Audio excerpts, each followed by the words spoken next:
The number one lesson that I learned and what I spend the majority of my time doing is understanding that not all stakeholders are the same. So their communication styles, frequency can't be the same. In events, when you're an event professional, you try and be everything to everyone. That's burnout real quick. So if you spend the time and learn the difference and the different needs of all your different stakeholders, you can allocate your resources, your time, your team's time. You can allocate them appropriately without burning yourself out. Hello and welcome to today's episode of the Keynote Curators Podcast. I'm Seth Deckman, your Keynote Curator. Today I want to welcome our guest, Gabby Robuccio. Gabby, welcome to the podcast. Thank you so much for having me. I'm looking forward to this. So, Gabby, your expertise is in, all sorts of aspects of professional meeting planning and strategy and execution. But I want to start with something that's really important to you right now. What are you learning? What have you learned from moving from one part of the country to the other? And help us dial in how that relates to doing what you do as a professional meeting planner. Oh, I love this question. Well, I learned moving across the country from the Northeast to Utah is easier than moving from Utah to Denver with two small children. That is definitely the first thing that I learned. I think the reason why it's probably easier for me than for some people is because type A organization. I mean, you have everything planned down, every stop we're going to do along the way, every suitcase has barcode on it and is scanned. Not really. I wanted to do that, but my husband wouldn't let me, but you know where everything is. We're used to being air traffic control. So moving, that's what you need, an air traffic controller. But again, doing it with two small kids has definitely been a life lesson, we'll say that. It was only a 5-hour drive and it felt longer than the 24-hour one across the country. But there are aspects to, all facetiousness, all kidding aside, there are aspects to putting on an event. There's distances, there's timing, there's weather to take into consideration, there's breakdowns, there might be traffic, all sorts of similarities there, no? Contingency plans, absolutely. And that's probably been the most important in this move is just if we can't stop because we're driving through the mountains in late May and there was snow, we're driving in zero visibility for 30 minutes with, a baby in the back. So that is true. Having contingency plan, can't stop for lunch, have to have something packed that you can give the toddler in her car seat. So absolutely being organized, knowing where everything is and having plan A, B, C, and D. Right. Maybe even plan A, B, C, D, E, not barcodes, but almost maps, timing, agenda, clipboard. But you've said soft skills are the event industry's secret weapon. So where did you utilize your soft skills on this move? I gather it's maybe connected to an infant with hunger and changing and all that. Patience, that's soft skill. Patience, and it's something I talk about doing with adults, active listening and asking open-ended questions. Same rule applies with a 2-year-old. Literally the same thing. You ask them the open-ended questions, you ask them to help you rather than giving a directive, and you get a much better response. It's really funny because some of the techniques that I actually teach my clients are things that I've learned from having a toddler. So yeah, those soft skills, they are not just for events, not just in business, but definitely in all aspects of life, especially parenting. You have kids, Oh, yeah. Well, I'm thinking of you at these events, massive events, and there's so many layers of stakeholders. And one of the important things, whether it's a soft skill, an important skill, an invisible skill, it's a skill, is getting everybody on the same page.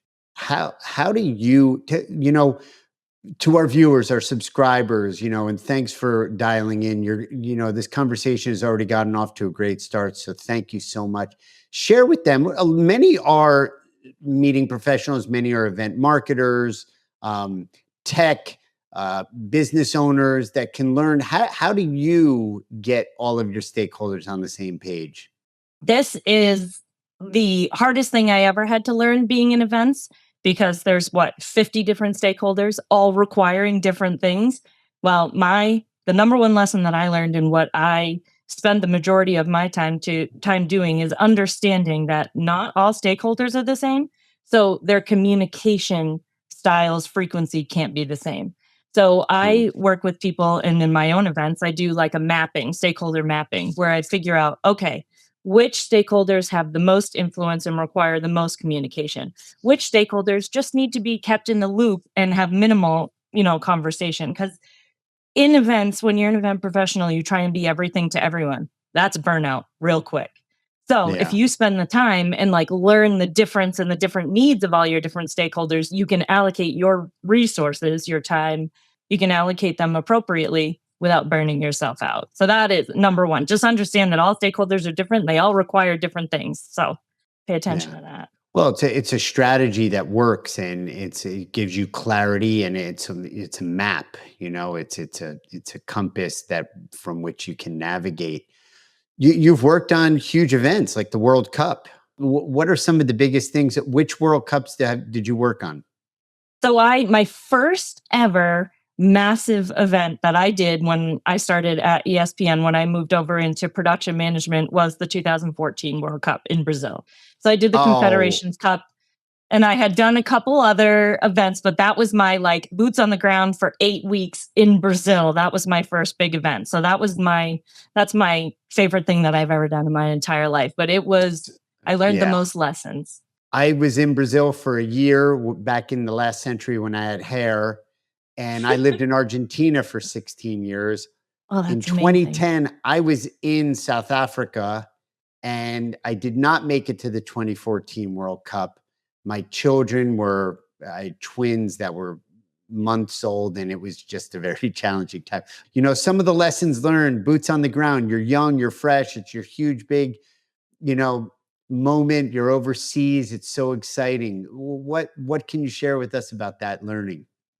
Well, I mean, where do I start? There are a million lessons. So that was my biggest lesson that I learned from there was what I was just talking about with the stakeholders. So my job was I was logistics. So I didn't produce any of the content on air at that point. I was still, fresh newbie. So I was in charge of all the hotels, all the credentials, all the visas, all of the daily schedules for the Oof. 300 people we brought from Bristol, including 25 the talent that we brought. So our on air folks.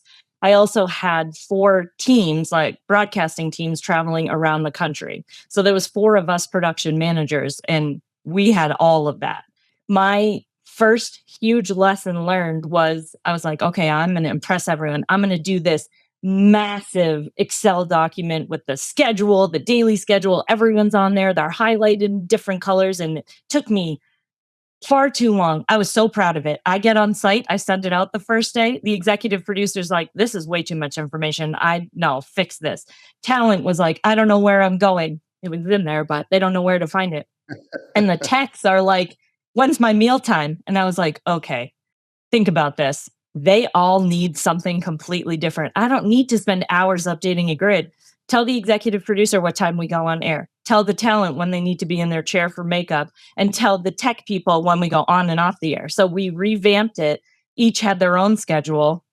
No problems the rest of the week. Right. Well, minimal And you problems kind of you communicating the kind of rest of the chunk week. it up. I mean, look, Oh, there's yeah. problems sometimes getting from Recife to Manaus, you know, in a plane can be a Manaus. problem. But other than that, that's out of your Manaus, the problems it And caused stuck in me. traffic in Sao Paulo. We got that a lot too. Ian Dark can't get to the stadium. Yeah, there was a lot. And that was my biggest lesson was like tailor your communication to the people you're working with. And it was also communication is important. Can't make everyone happy.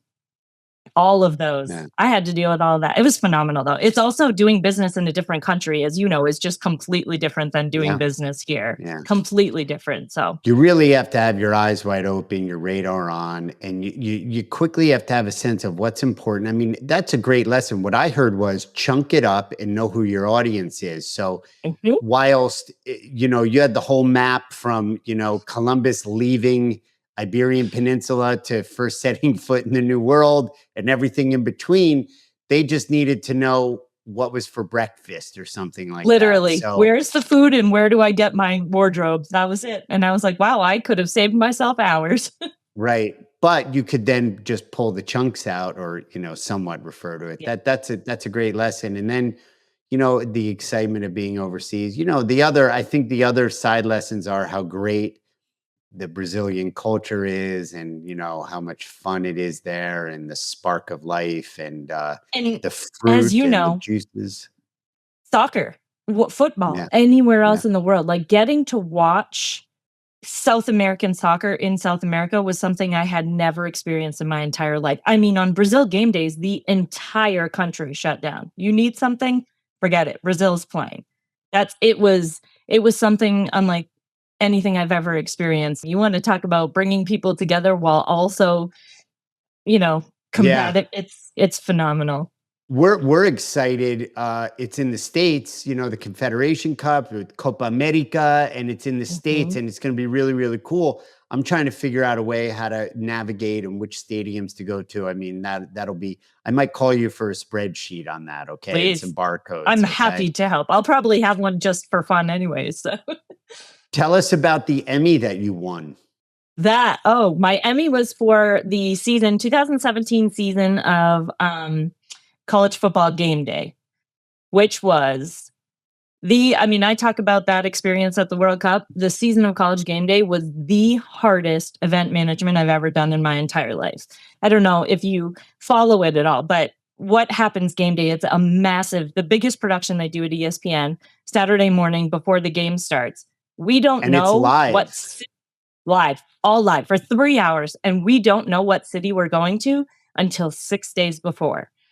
We have 6 days to hire and get a crew, to get city permits, to find out where at the school, work with the school to find out where we're putting the host at. And, they don't just have one desk. You've seen it. They have Right. Take a Field Goal with Pat McAfee. They have the side with Jen Latta. They have the big desk with the boys on it. And it in 6 days, there's a team of 3 people that takes care of all of that.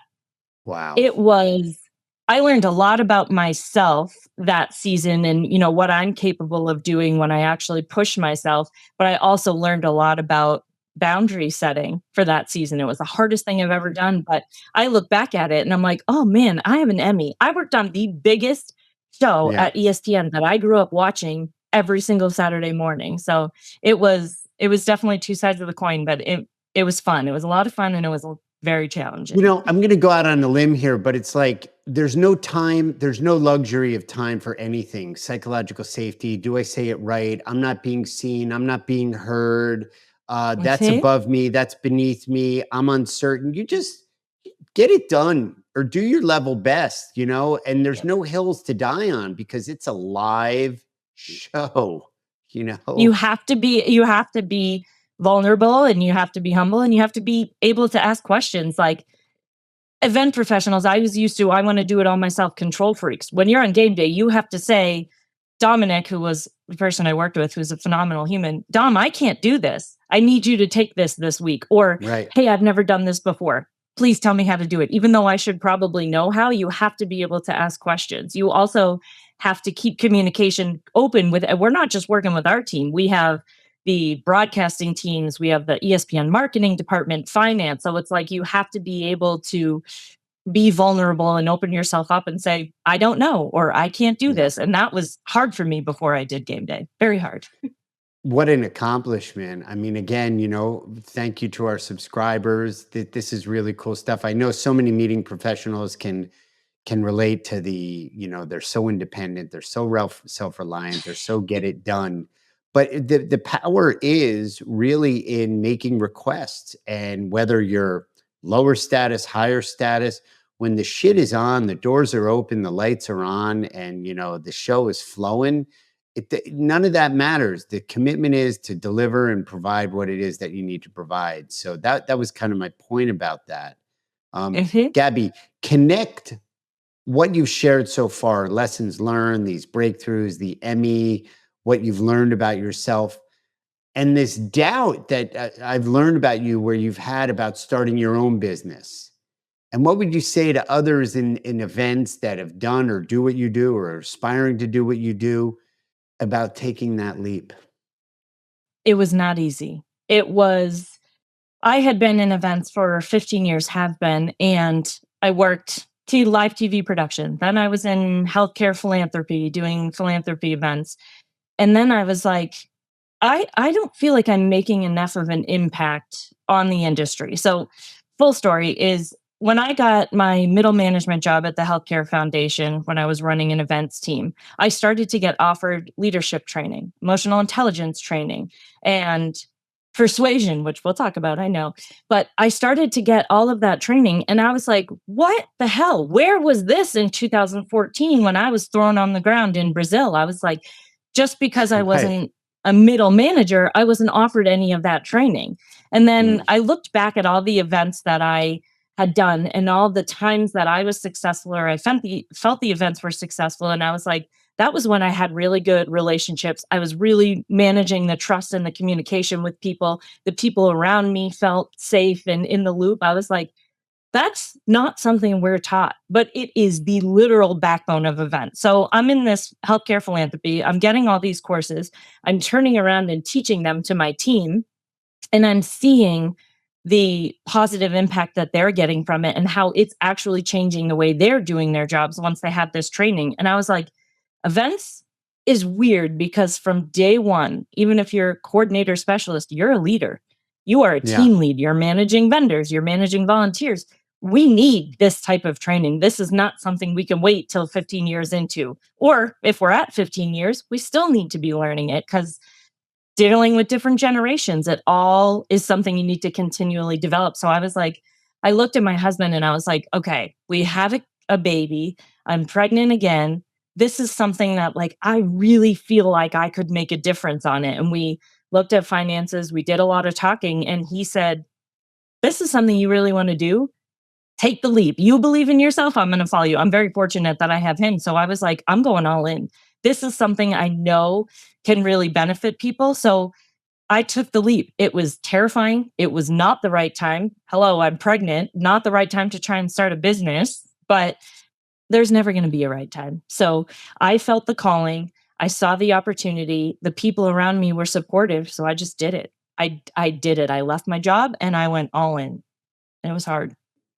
You strike me as, incredibly intelligent. We measure our risks and we take them. But what I would underscore here, or really put a spotlight on, is that couple things: the partnership you have with your husband, all the communication that you did in Brazil, and all these other areas. You guys were in communication. There was clarity, Mhm, and you were able to have a footing and just be able to stand firm and say yes. And mhm. then, there's never a good time, Gabby. There's Never. never a good time. I mean, it's like someday, Monday, Tuesday, Wednesday, Thursday, Friday, Saturday, Sunday. Someday ain't on the calendar. It just isn't It on the was calendar. I realized that, and when I realized, like, I feel passionate about enough about this, that means it's the right time. Like, this is something I really feel strongly about, so I'm gonna do it. Let's go. Yeah. I mean, this podcast is I don't know if it's a testament to it, but we prepared. We did our best.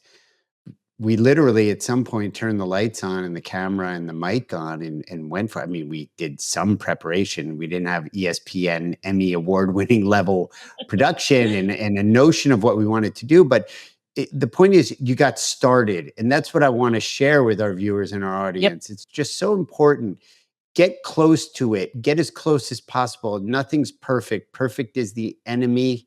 It's never going to be your friend, perfection, because you're never going to attain it. We're human, we're imperfect, but move towards it.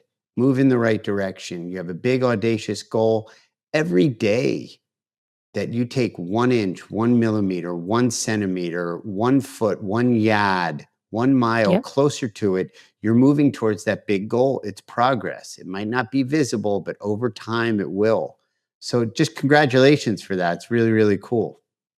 Thank you, and something else that I think you'd be able to relate to that I want to make sure people hear because it was kind of eye-opening for me is that what I thought this was gonna be when I started it is completely different from what it is now. I had an idea of what I wanted to do. I knew I wanted to be about relationship management, but the more I started doing it, I started speaking on panels. I started speaking like I wanted this to just be online courses. Now I'm launching corporate consulting. I realized, I mean, I've known this for a while, but how much I love being on stage and how much easier it is for me to connect with event professionals when I'm talking to them, even virtually, because that's mostly what I do now. But it has completely changed. My course has completely changed. The one thing that hasn't changed is my message, my audience, and like my desire to make it happen. So like don't be afraid to change. If what you start is, you feel called to switch it a little bit, please follow that. Follow that. Take it with you because it never is how it starts out. I'm sure you didn't start out thinking you were going to be a podcast host, but now you're a phenomenal podcast host. So it's like just Well, follow the path where it takes you. You're very good. thank you. Thank you.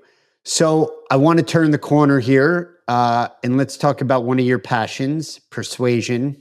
Tell us a Let's little do bit it. about your relationship with that. So this is really funny. And I at UConn, I was an organizational communications major and a French minor. I don't know why. But one of the classes that I took my sophomore year was Persuasion 101.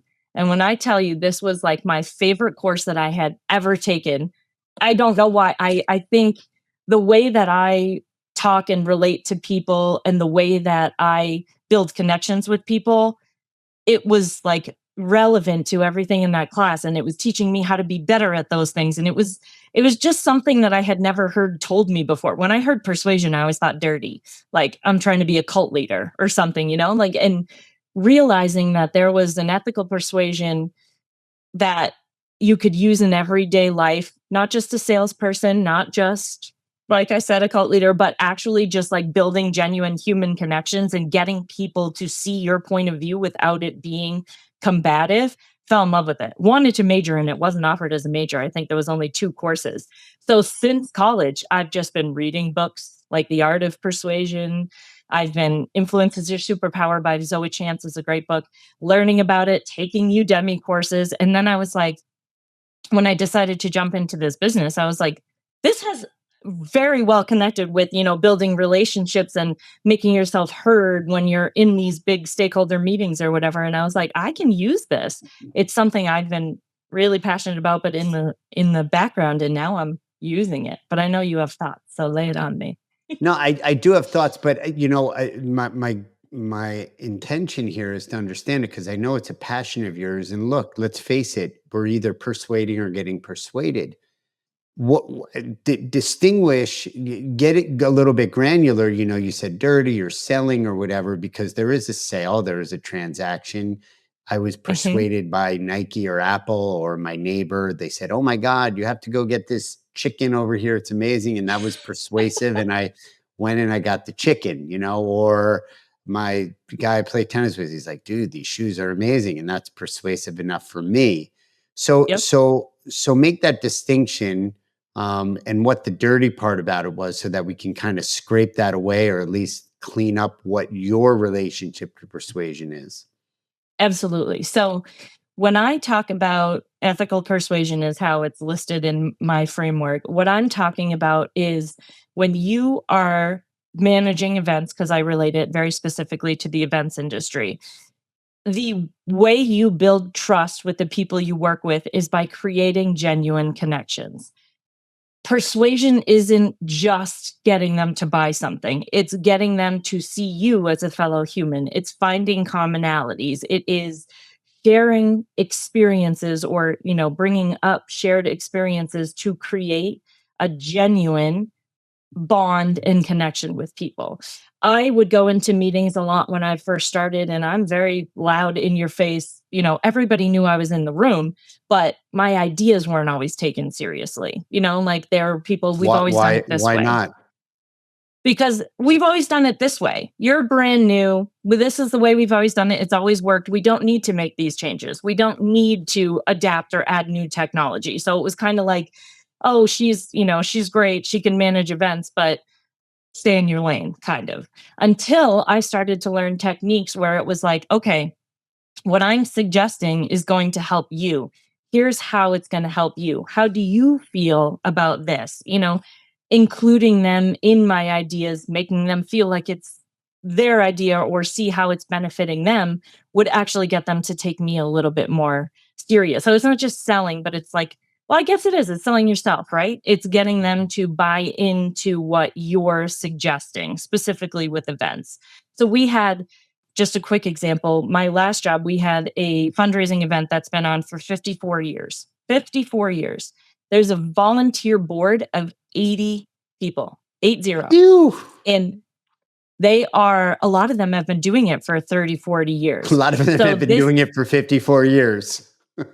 literally, and it's been the same for 54 years, the Yeah. exact same with, a couple different, I mean, they did an 1,000 piece auction, 1,000 items, and they were still using clipboards until 2017. So it was really hard for them to accept change.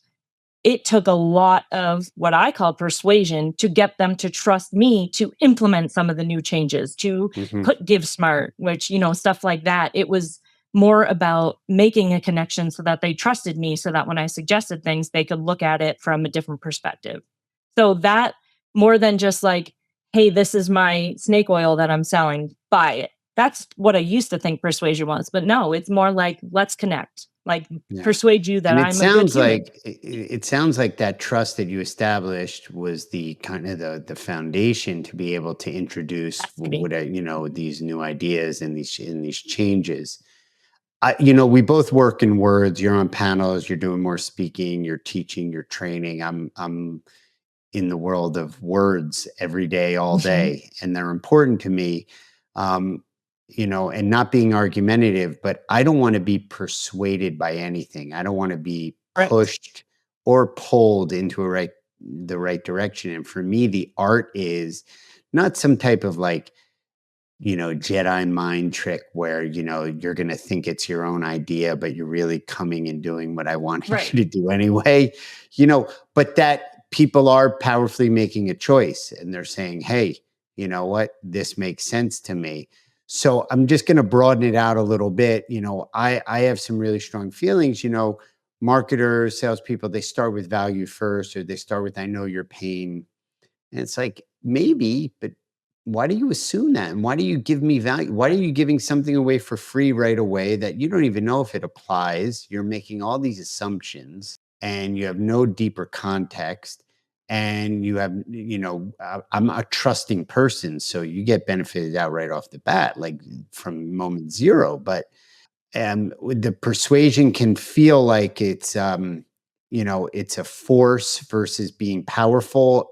There's that subtle distinction, You or where you're being pushed in a certain direction, and nobody puts baby in a corner. 100%. And that, I mean, and you're hitting the nail on the head. And that's like, I'm trying to single-handedly end the stigma with persuasion, but you're 100% right, because the key principle, the foundation of persuasion and any persuasion technique that you're going to do, there's the 7 different techniques, whatever they are.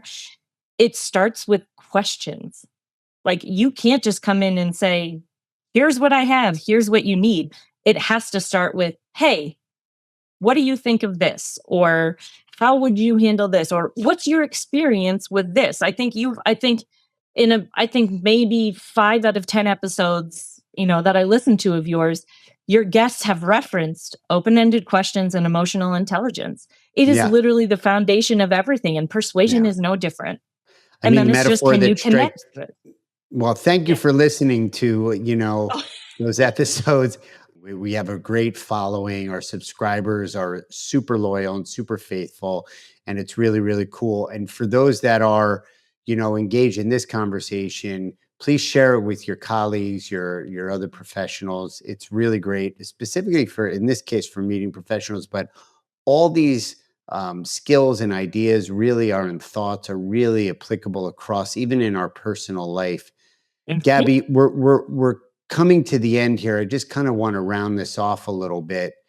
It sounds to me, the phrase, and this has been from another guest, Dr. JP Pauly Fry, he talks about going to the other side of the bridge. Okay. Meeting them, you've heard the phrase, meeting them where they are, but getting interested rather than you being the interesting one, persuading them about you, getting in their world, and finding out, A, what they might need, and then B, if what you have is a fit or works, and begin and engage in a dialogue there.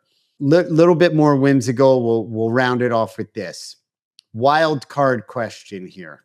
Ooh, hit me. You could plan one dream event, unlimited budget, no constraints, and one surprise guest. What would it be and who's showing up? Oh gosh. Ooh, this is a good one. This is hard. Going to be sports related because that's Okay. me. I All right. think You've narrowed it down to basically like nothing. Okay.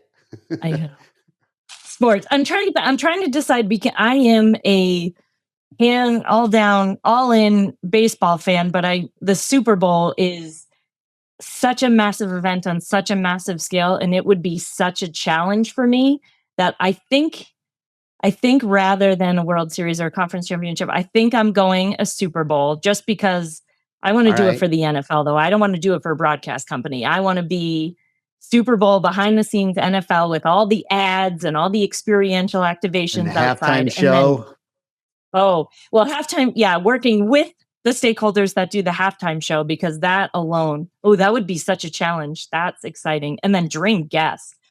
I think it would have to be, I mean, it's a layup because I think he already does it, but I think Jerry Rice would have to be there on our Okay. set because I have some questions that I could ask him. And then yeah, we'll stick with that. And then I'm a New England girl, so I want to grill Brady or Belichick. It would have been Brewski, but I've already worked with him. He's a phenomenal human. But Well, I you can think the let's Brady bring Brady Belichick because if you bring Belichick, he might have a somebody under his arm on PR the way. issue. Yeah, So yeah. there might be some social media challenges along the way there. So She's might doing her want to. job. Jordan, we can make it so that she approves of the questions I ask. That's for sure. But I think that's what it's got to be. So All right. generic, but that would All be right. really fun Well, for you me. heard it here. We're breaking news. Look for it down the road. Gabriella Robuccini will be bringing an Super Bowl. NFL Super Bowl to you sometime in the future. We'll wait for your young ones to grow up where you have a little bit more focus. Yes. Okay. So Yes. we're softening the ground now. We're planting the seed, but stay tuned, everybody. Stay tuned. Well, Gabriella, we've come to the end of our episode. Just you're such a treasure of information and ideas and energy, and just a real generous spirit. And I love your Thank you. enthusiasm for what you do. And I know you're in the midst of a move, and you made time and carved out space to really just be with us, and that's just so cool. So thank you so much. And Of course. I I'm look thrilled forward to be here. That's so great. We're thrilled to have you, and I know our audience has benefited from it. And when the time comes, we'll probably have you back again. Before you do your Super Bowl, so we'll find Well, I'm out all planning things, how the move went, and everything else. And for our subscribers and our viewers and our listeners, return people, and our first timers, just thanks so much for coming. We really do appreciate you. Comment, share your stories, share what events. If you won an Emmy, let us know. If you won a Grammy, let us know. If you won an Oscar or Tony, let us know. I don't know. If you won the high school archery tournament, let us know. But we really appreciate you being with us and continuing to trust us with bringing you just great content for us to learn and grow with. So until then, we'll see you next time.